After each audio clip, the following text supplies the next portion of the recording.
오늘 우리에게 주신 하나님의 말씀은 요한복음에 있는 말씀입니다. 요한복음 1장 43절에서 51절까지의 말씀입니다. 신약성경 144페이지에 있습니다. 제가 가진 성경으로는 신약성경 144페이지 요한복음 1장 43절에서 51절. 우리 다 찾으셨으면 한 절씩 교독해서 읽고요. 마지막 51절은 함께 읽도록 하겠습니다. 이튿날 예수께서 갈릴리로 나가려 하시다가 빌립을 만나 이르시되 나를 따르라 하시니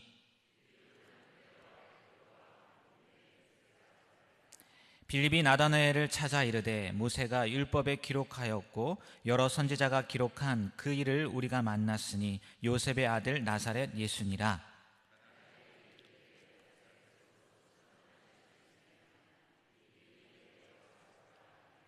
예수께서 나다나엘이 자기에게 오는 것을 보시고 그를 가리켜 이르시되 보라, 이는 참으로 이스라엘 사람이라 그 속에 간사한 것이 없도다.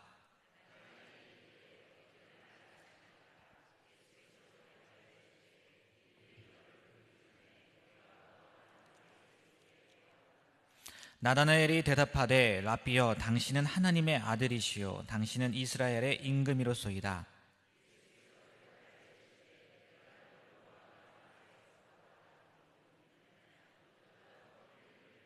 함께 읽습니다. 또 이르시되 진실로 진실로 너희에게 이르노니 하늘이 열리고 하나님의 사자들이 인자 위에 오르락 내리락 하는 것을 보리라 하시니라. 아멘. 네, 담임 목사님 나오셔서 더 큰 일을 보리라 라는 제목으로 말씀 전해 주시겠습니다. 넷째 날 새벽을 깨우는 우리 믿음의 성도들에게 오늘 나다나엘이 주님께 약속받았던 것처럼 하늘이 열리고 하늘의 사자가 오르락 내리락 하는 은혜의 사닥다리 경험하게 되시기를 주님의 이름으로 축복합니다. 우리가 지금까지 주님을 알았지만 주님도 또한 우리를 아시지만 여기 말씀해 보니까 주님이 더 큰 일을 보게 되리라 이렇게 약속하세요. 그래서 오늘 제목을 더 큰 일을 보게 되리라. 우리 주님 앞에 택함 받았죠. 저도 주님 앞에 택함 받은 종이고 우리 기도하시는 사랑하는 성도님들 주님께서 아시고 택하신 귀한 종들인데 기도하면서 더 큰 일을 보게 되는 기적의 역사가, 은혜의 역사가, 축복의 역사가 가득하시기를 주님의 이름으로 축복합니다. 그런데 오늘 나다나엘을 주님이 만나면서 뭐라고 말씀하셨냐 하면 47절 말씀해 보니까 나다나엘이 자기에게 오는 것을 보시고 그를 가리켜서 이야기하시는데 뭐라고 이야기하셨냐면 참으로 이스라엘 사람이라 그 속에 간사함이 없다 이렇게 말씀하셨어요. 주님의 제자들을 부르시는 이야기들 가운데 한 장면입니다. 나다나엘을 보면서 예수님 뭐라고 자기에게 오는 걸 보고 뭐라고 그러셨냐면 정말 참 이스라엘 사람이다. 그 속에 간사함이 없다. 그렇게 인정하세요. 오늘 우리가 기도하러 나왔는데 주님이 우리의 모습을 볼 때 어떻게 보실까? 저는 막 가슴이 벅차오르면서 올라옵니다. 이 새벽에 평상시하고는 다르게 특별 새벽 기도회를 할 때 헤드라이트를 켜고 막 달려오는 우리 사랑하는 성도님들의 차와 또 그 안에서 운전하면서 기도하면서 진실한 마음을 가지고 오는 여러분들의 모습을 보면서 이렇게 기도하면서 옵니다. 계단을 걸을 때도 기도합니다. 하나님, 저 마음으로 오는 거 주님 아시죠? 어떤 마음으로 오시는 거 주님 아시죠? 나다나엘이 주님께 오는 거를 주님이 보셨다고요. 그리고 이미 다 아셨다라고 선포하세요. 우리의 마음이요, 우리의 기도의 제목이요, 주님이 모른다고 외면하지 아니하시고 아십니다. 우리가 진실함으로 다가가면 주님이 인정해 주시는 거예요. 그런데 그렇지 못하면 안 된다는 거죠. 여러분 간디의 일화를 잘 아시죠? 인도의 지도자 간디가 영국에 유학을 가서 성경을 읽다가 은혜 받습니다. 간디가 어떤 말씀에 은혜를 받아요? 성경을 예수 믿으려고요. 성경을 읽다가 산상수훈 마태복음 5장에 나와 있는 산상수훈을 읽고 은혜를 받아서 정말 하나님 나라를 위해서 일해야 되겠다고 결심을 하고요. 문을 두드립니다. 교회의 문을 두드립니다. 그런데 인도는 영국의 식민지였잖아요. 그리고 가난한 나라였잖아요. 그래서 인종차별도 심하고 가난한 나라 별 볼 일 없으니까 영국 같은 경우에는 그 당시엔 더 했겠죠. 100여십 년 전이니까 더 했겠죠. 인종차별하고 받아주지 아니하고 무시하고 그래서 간디가 아주 유명한 말을 남겼습니다. 교회에서 쫓겨나면서 뭐라고 이야기했냐면, 나는 예수 그리스도를 존경하지만 예수 믿는 사람들, 그리스도인이라고 하는 사람들은 좀 심한 말이긴 한데 경멸한다. 만약에 간디가 그때 정말 예수님 깊이 만나고 교회에서 영접받고 참 그리스도인의 모습을 봤다면 뭐 인도의 역사도 역사에는 무슨 가정법은 없겠지만 달라지지 않았을까라고 추측해 볼 수 있습니다. 그런데 우리요 살아가면서 마찬가지 아닙니까? 우리 안에도요 편견 때문에, 선입견 때문에 잘못 생각하는 것들이 참 많이 있어요. 신앙생활하면서도 선입견, 편견 이거 벗어버려야 되는데, 편견 한쪽으로 치우쳐 있는 생각, 아니면 내가 생각이 굳어져 있어서 온전하게 주님을 따르지 못하는 선입견 같은 것들이 있어요. 70년대, 80년대 같은 때에는 제가 기억나는 게, 어렸을 때 누구 어머니 아버지 아시는 분들 미국으로 이민 간다 그러면은 사람들이 다 우와 그랬어요. 왜냐하면 우리나라 어렵고 힘드니까. 미국 그때도 강대국이었지만 어디 강대국 큰 나라 간다 그러면은 부러웠단 말이에요. 근데 제가 가서 살아보니까 별거 아니에요. 미국, 캐나다 뭐 살아보니까 그 뭐 크게, 전 한국이 훨씬 더 좋아요. 근데 사람들이 그렇게 생각할 때가 있었어요. 한국 교회 초대사에도 보면요, 예수 믿는데 편견 때문에 참 많이 힘들었던 적이 있습니다. 저 전라도 전주에 가면은 기역자로 된 교회, 우리 한국 초대 그 교회 가운데 기역자로 된 교회가 있어요. 왜 기역자인지 아세요? 어떻게 남자하고 여자가 한 자리에서 하나님 앞에 예배할 수 있느냐, 그것 때문에 이렇게 기역자로 따로따로 보이지 않게 기역자로 만들어, 강대상만 보이고 이렇게 기역자로 만들어 놓고, 그것뿐만이 아니죠. 양반의 신분에 무슨 이렇게 백정이나 무슨 천한 직업의 사람들하고 같이 예배할 수 있겠느냐, 그래서 그렇게 기역자 교회의 모형들이 생겨지기 시작했다는 거예요. 이게 뭐죠? 편견이죠. 선입견이죠. 주님은 어린아이도 내게로 오라. 가늠하다 걸린 여인 법으로 보면 돌로 그 자리에서 쳐 죽여도 되지만 주님 뭐라 그러십니까? 누구든지 먼저 죄 없는 사람이 쳐라. 그러니까 다 흩어져 갑니다. 예수님도 그 여인에게 그렇게 말씀하십니다. 나도 너를 정죄하지 않겠다. 주님은 넓은 마음을 품고 계신데 우리는 콩알 같은 마음을 가지고 우리의 생각과 판단을 가지고 살아갈 때가 참 많습니다.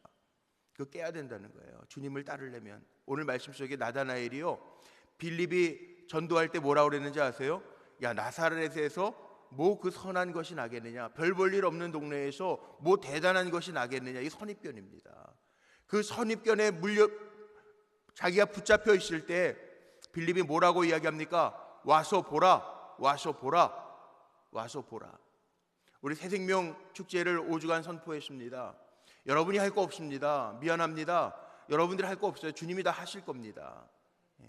그런데 우리가 해야 할 일은 다른 것 아니에요. 와 보라, 와서 보라. 주님 어떠신 분인지 봐라. 이건 우리에게 감당해야 할 사명이라는 거죠. 와 보라, 나다나엘에게 선포했습니다. 나다나엘이 예수께 나오는 것을 예수님이 보십니다. 먼저 아십니다. 주님은 먼저 다 아십니다. 기도의 제목이요, 주님 사실은 다 아세요. 그런데 우리가 입술을 벌려서 믿음으로 선포하기를 주님이 원하고 계신 거예요. 고정관념을 깨야 돼요. 내가 가지고 있는 틀을 깨지 않으면 주님하고 정말 진정한 만남을 이룰 수가 없어요. 고정관념 하니까 생각나는 이야기가 하나 있는데, 하와이라는 나라가 더운 나라에 사계가 없고 그냥 더운 나라잖아요. 물론 더운 나라 가도요, 겨울은 겨울이라고 그러는데 그게 영상 10도인데도 막 동사하는 사람들이 있다는 거 보니까 좀 웃기기는 한데, 그런데 하와이 더운 나라잖아요. 하와이 더운 나라인데 모피, 뭐 털 코트 같은 게 팔릴까요? 안 팔릴까요? 안 팔린다는 게 고정관념이잖아요. 그런데 정말 역사 가운데 하와이에서 롱코트, 털 코트, 밍크 코트 팔아가지고 대박난 사람이 있다는 거예요. 생각을 어떻게 했냐면, 이 더운 나라니까는 여름 옷만 팔리겠지, 사람들은 다 그렇게 고정관념 속에 사는데, 이 사람은 어떻게 생각했냐면 역발상이죠. 이 더운 나라니까 세계 나라, 추운 나라에 있는 사람들이 추위를 피해서 이 더운 나라에 와서, 하와이 더운 곳에 와서 휴양하는 사람들도 있을 거야. 그러니까 겨울옷도 팔릴 거야. 고정관념을 깨트렸어요. 그랬더니 정말 추위를 피해서 왔던 사람들이 다시 자기의 삶의 고장으로 갈 때 사가지고 갔다는 거예요, 겨울옷들을. 그래서 대박난 사업가가 있더라는 거예요. 예수 만나는데도 마찬가지입니다. 여러분, 우리가 가지고 있는 고정관념들이 있습니다. 기도, 그건 뭐 예수 믿는 사람들, 뭐 오래된 사람들, 뭐 중직들이 하는 거야. 이 고정관념이에요. 제가 보니까요, 죄송합니다. 오래된 신앙인들도 간증거리가 많지만 참 이상한 거는요, 제가 정말 이상한 거예요. 여기 간증, 기도, 감사 제목들 올라오는 거 보면요, 제가 붙들고 기도하는데 보면 참 이상해요. 그동안 새벽 기도 안 나왔던 사람들, 목사님 말씀에 기도해야 되겠다라고 하는 마음이 들어서 새벽을 깨우기 시작했는데 하나님이 이렇게 역사하셨습니다 하시는 분도 있어요. 참 놀랍지 않아요? 하나님은 우리의 마음을 보시는 것 같아요. 어떤 마음을 가지고 오는가. 그렇다고 오래된 분에게는 역사가 안 일어난다, 이거 아닙니다. 그건 편견입니다. 그 간증을 보면서 제 마음속에, 야, 그래, 어떤 마음을 가지고 오는지 주님이 다 아셔. 나다나엘을 보면서 그 속에 거짓이 없구나, 간사함이 없구나, 네가 참 이스라엘이구나, 그렇게 주님이 말씀하셨던 것처럼 오늘 저나 여러분이나 주님 앞에 나왔는데 다 주님은 아시는데 신실되게 주님 앞에 고하면서 하나님의 하시는 일들을 꼭 볼 수 있게 되시기를 주님의 이름으로 축복합니다. 주님이 아세요. 나다나엘이 오는 걸 보시고 참 이스라엘, 그 안에 간사함이 없다. 주님 저를 아십니까? 나다나엘이 물어봐요. 예수님 뭐라고 얘기하십니까? 예수님의 대답이, 내가 무화과 나무 아래에 있을 때 너를 보았다. 근데 성경에는 무화과 나무 아래에서 나다나엘이 뭐를 했는지는 모르겠는데, 나다나엘이 뭐라고 고백을 하냐 하면, 당신은 하나님의 아들이시고 이스라엘의 임금이십니다 고백해요. 이 얘기는 나다나엘은요, 무화과 나무 아래에서 정말 메시아, 오실 메시아를 기대했던 것 같아요. 내용은 안 나와 있지만 그 대답을 듣자마자, 무화과 나무에서 뭘 했는지 주님은 아셨다는 거 아니에요. 그 대답을 듣자마자 주님은, 예수님은, 당신은, 랍비는, 선생님은 하나님의 아들이시군요, 참 이스라엘의 임금이 되시는군요, 그렇게 고백해요. 경건하게 살았다는 거죠. 무화과 나무 아래서 아마 허튼 짓은 안 했던 것 같아요. 여러분, 오늘 주님이 우리에게도 물어보실지 몰라요. 뭐라고 하실 것 같아요? 내가 너를 보았다. 직장에서 한눈 팔고 딴짓하는 거 보았다. 명절 때 뒷방에서 형제들하고 고스톱하는 거 보았다. 뭐 그런 얘기 하실까요? 아니에요. 우리가 살아가는 거 정말 하나님이 싫어하시는 것이 성경에 보면 가증한 거래요. 가증한 것. 잠언 6장에도 나오고요, 성경 곳곳에 하나님이 싫어하시는 게 가증한 것이라, 위선적인 거, 표리부동한 거, 겉과 속이 다른 거, 그거 하나님이 다 보신다는 거예요. 그러니까 주님이 우리를 보실 때, 야, 그래, 내가 전도하는 모습을 보았다. 와 보라, 선포하는 모습을 보았다. 그래, 내가 2018년도 10월 달에 10월 18일에 새벽을 깨울 때 전심으로 새벽을 깨우면서 나를 의지하는 것을 내가 보았다. 내 마음에 내가 주님의 백성으로, 주님을 따르는 제자로 잘 살아야 되겠다라고 다짐하는 모습을 보았다. 그거 보여드려야 되잖아요. 종교개혁가 칼빈은 아주 유명한 말을 했습니다. 코람데오, 하나님 앞에서. 우리가 살아가면서 물론 사람 앞에서, 직장 안에서도 살아가고 교회 안에서도 존재하는 존재들이지만 우리가 살아가면서 기억해야 할 것이 하나 있는데, 우리는 코람데오, 하나님 앞에서 사는 존재라는 거죠. 이런 존재로 고백하는 나다나엘에게 예수님은, 선생님은, 랍비는 하나님의 아들이시요 정말 이스라엘의 임금입니다 고백하는 나다나엘에게 예수님이 또 한마디를 던지십니다. 야, 내가 너를 보았다고 해서 나를 믿느냐? 아니다. 주님이 얼마나 멋지신지 아세요? 그 믿음을 확인한 다음에 뭐라고 말씀하시냐 하면, 여기에 오늘 제목자가 삼은 것처럼 내가 더 큰 일을 보게 될 것이라. 이보다 더 큰 일을, 내가 너를 아는 것보다 더 큰 일을 보게 될 것이라. 제 안에 간절한 열망이 하나 있는데, 우리는 되어지는 일을 보면서 사람들은요 일희일비해요. 좋을 때 좋고 나쁠 때 나쁘고, 냄비 끓듯이 변할 때가 있어요. 그런데 아니에요. 주님이 더 정확하십니까? 내가 더 정확합니까? 주님이 더 정확하십니다. 내 시간이 더 정확합니까? 주님의 시간이 더 정확합니까? 주님의 시간이 더 정확합니다. 그런데 우리가 이루어지지 않을 때에는 하나님 더 크신 뜻이 있어서 그래요. 근데 우리 그거 참지 못하고 일희일비해요. 좋으면 좋은 거, 싫으면 싫은 거. 하나님 왜 어찌하여 나를 아니, 하나님의 역사 속에 우리가 있어요. 분명한 것은 가장 정확하신 하나님이 더 큰 일을 우리에게 보게 하실 줄로 믿습니다.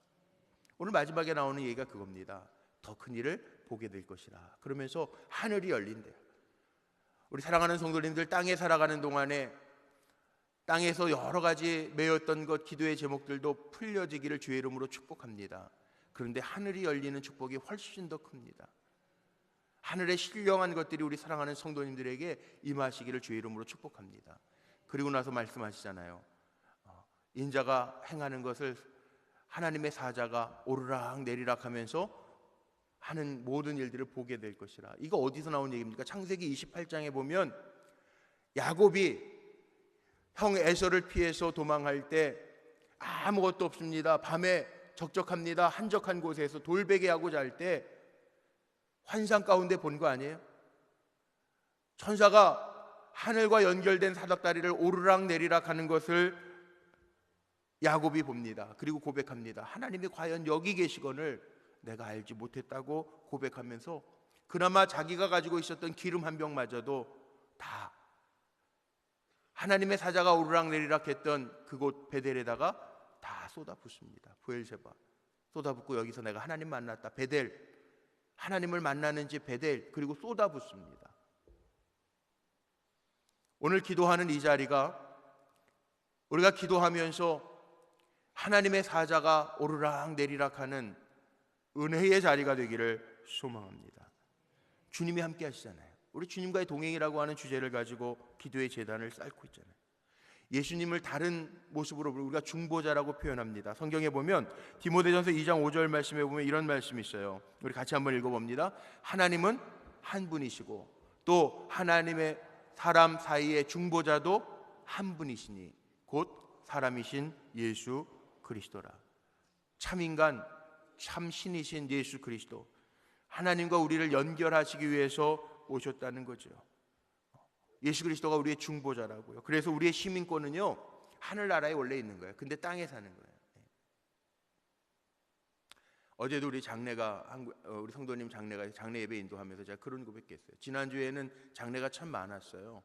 장례가 많았는데 장례 많고 힘들어서도 그렇지만 속상도 하더라고요. 왜냐하면 성도님들이 갑자기 이렇게 천국 가시니까 더 이상 이렇게 지난주까지도 예배드렸는데 같이 예배드리지 못하는 아쉬움과 아픔과 성도를 떠나보내야 하는 아픔이 목회자에게는 있잖아요. 그래서 하나님 앞에 하나님 어찌하여 이런 일이 일어납니까? 기도할 때 하나님 저에게 위로하시는 감동이 하나 있었는데 제가 어제 장례 예배 인도하면서 그랬어요. 우리는 이 땅에 편하고 좋은 분들은요, 이 땅이 좋으니까 천국 가는 건 나쁜 것 같은데 아닙니다. 하나님 저에게 물어보시더라고요. 이 땅이 좋냐 내 나라가 좋냐? 이 땅이 좋은 것인가 봐요. 대답을 안 하시네. 천국이 훨씬 좋은데 이 땅에는 하나님의 사명이 있어서 우리가 사는 동안 사는 거예요. 천국이 훨씬 좋아요. 예전에 우리 할머니들 그런 찬송 많이, 이 땅에 있을 마음 없어요, 이런 찬양이 있었어요. 이 땅에 있을 마음 없었다고. 어려울 땐 그랬는데 요즘에는 너무 편하니까, 우리 천당 밑에 분당에 살고 판교에 사니까 그런 마음이 없어서 그런지 원래 천국이 더 좋잖아요. 근데 물론 떠나보내는, 같이 이렇게 인정이 있는데 그 인정을 끊고 천국으로 먼저 환송해야 되는 슬픔이 있어서 그런데 아니라는 거예요. 우리의 시민권은 하늘나라에 있어요. 사도 바울도 그랬습니다. 내가 살아도 좋고 죽어도 좋다. 살아도 좋고 죽어도 내가 주의 것이라 고백하잖아요. 우리의 시민권은 하늘나라에 있으니까 어차피 갈 거예요. 빌립보서 3장 20절에 이런 말씀도 있습니다. 우리 시민권자라는 거예요. 하늘의 시민권자. 그러나 우리의 시민권은 하늘에 있는지라.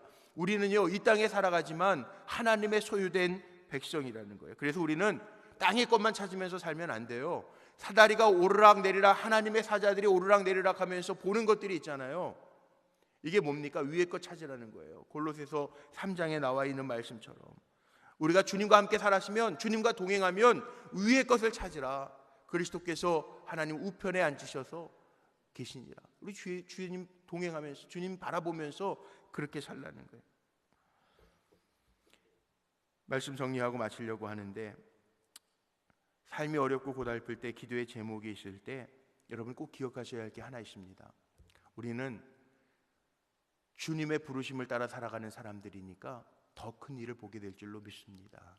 기도할 때 하늘과 땅이 연결된 이 다리를 통해서 오르락 내리락, 하나님의 사자가 오르락 내리락 하면서 일하시는 것을 보게 될 줄로 믿습니다. 그러니까 어려워하지 마세요. 힘들어하지 마세요. 미국의 소설가 제임스 에글이라는 사람이 사냥꾼이 잡은 독수리 새끼를 하나 사가지고요, 닭장에서 길러요. 근데 독수리인데 날지를 않네. 닭이랑 놀면서. 참 이상하잖아요. 그래서 사냥꾼에게 전화를 했습니다. 야, 이거 독수리라고 그래 사왔는데 닭장에 넣어놓고 좀 이렇게 보는데 안 날른다. 닭장에 넣어놓으니까 안 날르지. 높은 산에 올라가서 한번 던져봐라 그러더래요. 그래서 이 에글이라는 사람이 닭장에서 꺼내가지고 산에 올라가가지고 절벽 앞에서 확 던졌다는 거예요. 닭장에서 한 번도 나는 모습을 본 적이 없는데 그 산 꼭대기에서부터 날아가더라는 거예요. 우리는 닭이 아니에요. 하나님 우리와 동행하신다고요. 그러니까 어려움 속에서도요, 걱정하지 마세요. 주님 함께 하신다라고 하는 믿음으로 나를 수 있는, 비상할 수 있는 우리 믿음의 성도들이 다 되시기를 주님의 이름으로 축원합니다.